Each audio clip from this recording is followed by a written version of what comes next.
Au cours de cet atelier, des représentants de différentes institutions, tant publiques que privées, ont été sensibilisés sur comment redynamiser ou mettre en place des comités d'hygiène, santé et sécurité au travail.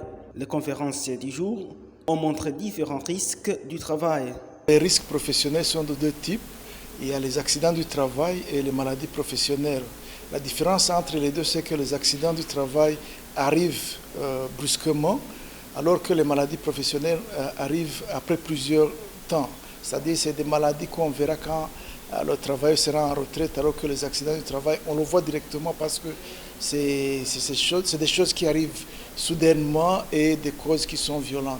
Les employeurs ils ont tout intérêt à protéger, disons, la santé, la sécurité des travailleurs parce que si ils ne mettent pas les moyens pour faire la prévention de ces accidents du travail et des maladies professionnelles, c'est eux qui perdent. Pourquoi? Si un travailleur tombe malade, on doit le remplacer et la plupart du temps, on le remplace avec quelqu'un qui n'a pas de formation, qu'on aura besoin de former. Et l'employeur sera obligé de soigner aussi le travailleur. Vous voyez alors que l'employeur perd beaucoup. Il a intérêt à mettre des bonnes conditions pour ces travailleurs pour qu'ils puissent avoir une bonne productivité. Et si on prend en charge correctement la santé et la sécurité des travailleurs, c'est l'employeur qui gagne. Et les travailleurs gagnent aussi, mais c'est l'employeur pour la plupart du temps qui gagne beaucoup.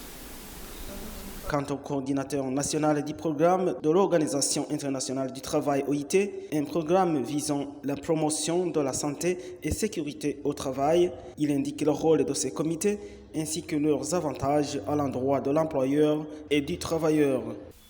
Et le rôle majeur de ces comités d'abord est d'aider l'employeur à identifier les risques sur les lieux de travail, à évaluer ces risques et à prendre des mesures visant à prévenir la survenance de ces risques. Ces comités aussi aident l'employeur dans le suivi de la mise en application des mesures prises au niveau de l'entreprise pour prévenir les accidents de travail et les maladies professionnelles, mais aussi pour gérer les cas de maladies et d'accidents de travail. Surtout en cette période particulière de Covid-19, ce sont ces comités qui aident l'employeur à mettre en application les mesures édictées par l'État pour protéger les travailleurs contre la propagation du Covid-19. Ces comités présentent des avantages énormes, surtout pour l'employeur, parce que ce sont ces comités, d'abord, comme je le disais, qui aident l'employeur à mettre en œuvre sa stratégie de santé et sécurité sur le lieu de travail. Mais cela permet à l'employeur d'avoir la maîtrise des risques qui se trouvent sur ce lieu de travail, mais aussi de s'assurer de la mise en œuvre effective des mesures prises au niveau de l'entreprise pour protéger ses salariés. Quant aux travailleurs, c'est une bonne occasion d'être impliqué dans la gestion de l'entreprise. C'est une bonne occasion de présenter à l'employeur les difficultés ou les dangers qu'ils observent ou bien auxquels ils font face sur le lieu de travail. C'était aussi un cadre approprié pour s'exprimer, surtout en ce qui concerne l'amélioration des conditions des lieux de travail.